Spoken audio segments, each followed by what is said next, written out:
Hi, I'm Mark. Welcome back to Foothill Paint Fabrication.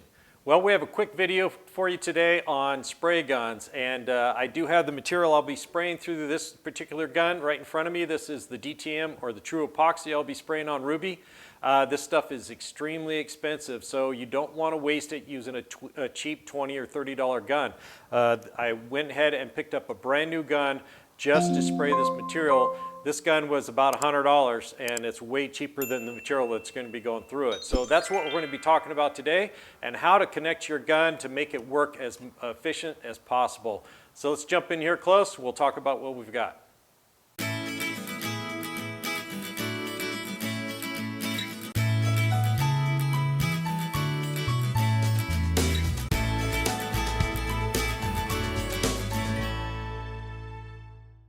Okay guys, let's just start off with the gun that you see me use a lot on the channel. I've sprayed a ton of base coat clear coat with this gun. This is the Double Biss starting line gun, and it did come in a set with a little detail gun that came with it, and it also came with an extra fluid tip and needle. This fluid tip and needle is 1.8 millimeter. It is so big, it's unusable for me. I couldn't imagine what I would need to spray with that. The tip that's in it right now is a 1.3, to give you an idea how much bigger this one is right here.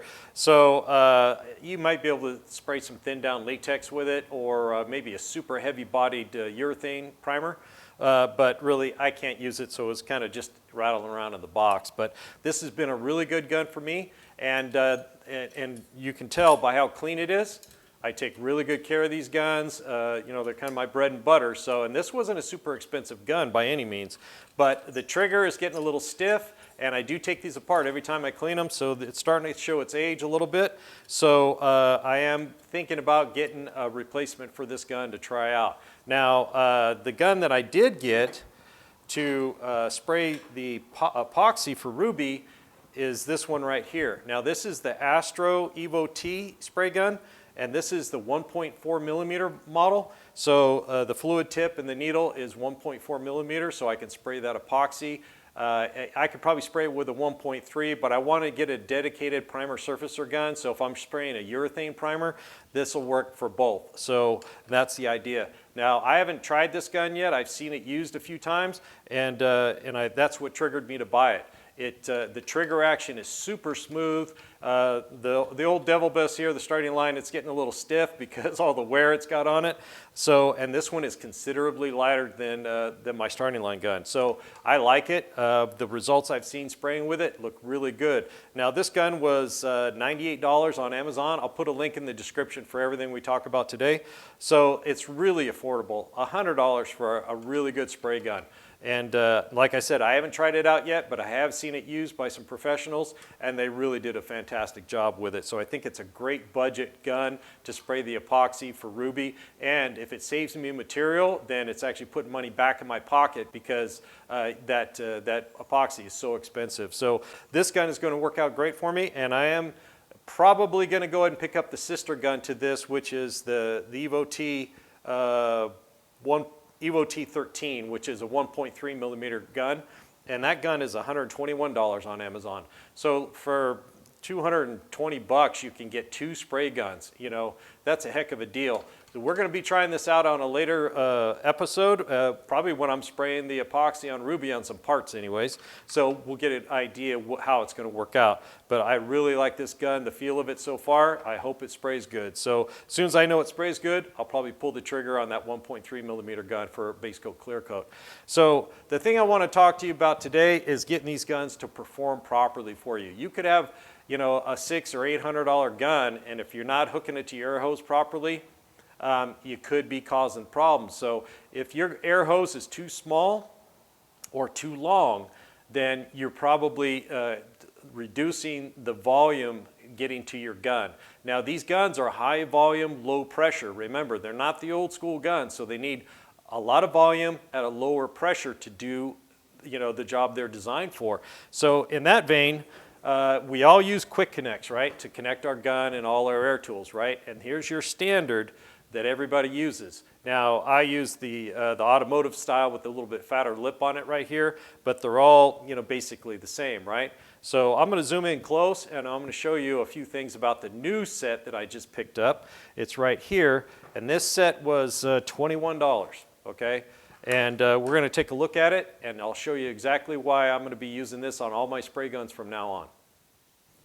Okay, I've got both of the quick connect fittings side by side right here, and this is the one we all use, right? It's a standard 1/4 inch pipe on one end, and I use the automotive style. It's got the little fatter band on here, but what matters is the ID. Now, if we see the ID right there, you know, we don't really pay much attention to it. Frankly, I didn't either.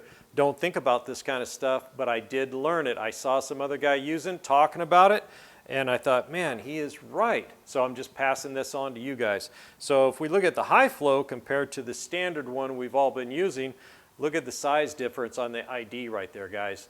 Now, if we compare that to the inlet of the spray gun, look, they match, right?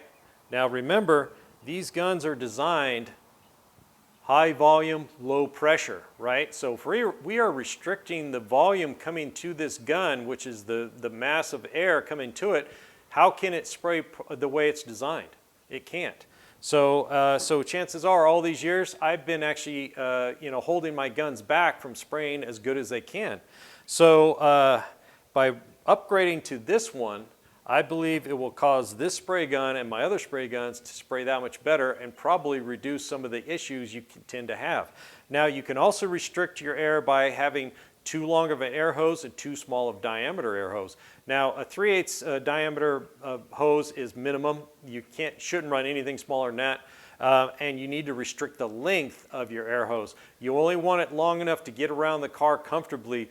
You don't want some 100-foot air hose, because all that does is cause the air to be reduced in volume when it gets to the end. Kind of like an extension cord. You run a super long extension cord, you run out of amperage at the end because it's used up inside the wires. No different for air hose. So, and another thing, if you have a lot of air hose out, it's laying on the ground, the compressor makes the air hot when it compresses it. Then it flows through the air line, and then you got a bunch of hose laying on the ground. Well, that acts as a cooling coil, and it'll cool that air, excuse me, and it causes the moisture to drop out and condensate on the inside of the line of the air hose, and then that ends up spitting out the end when you're trying to spray. Now, if it stays in vapor state, you really have no issue with it, but when it starts spitting out, then you've got big issues. So keep your air hose as short as possible. 50-footer should be fine. 35, 50-footer should be fine for what you're doing.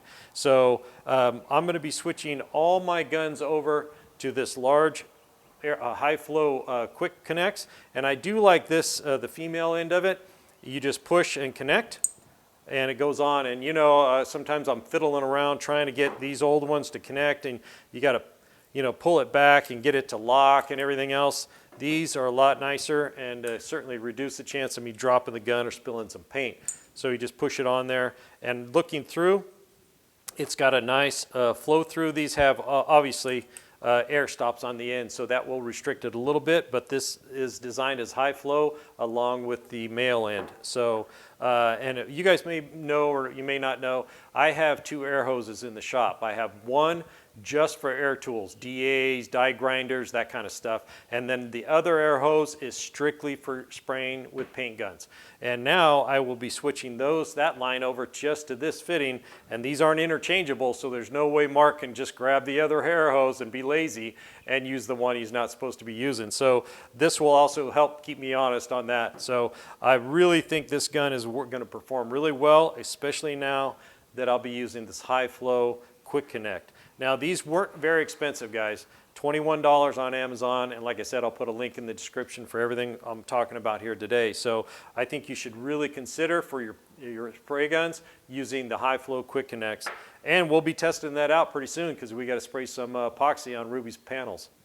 Okay, guys, that pretty much wraps up this video on my new spray gun. I want you guys to really consider picking up a newer style gun.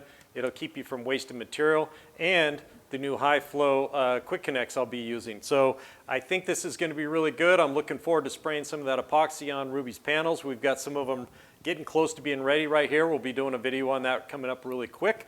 And I really haven't pulled the trigger on a spray gun since I painted that golf cart for my buddy in Idaho a couple of months ago. So kind of looking forward to spraying some material again.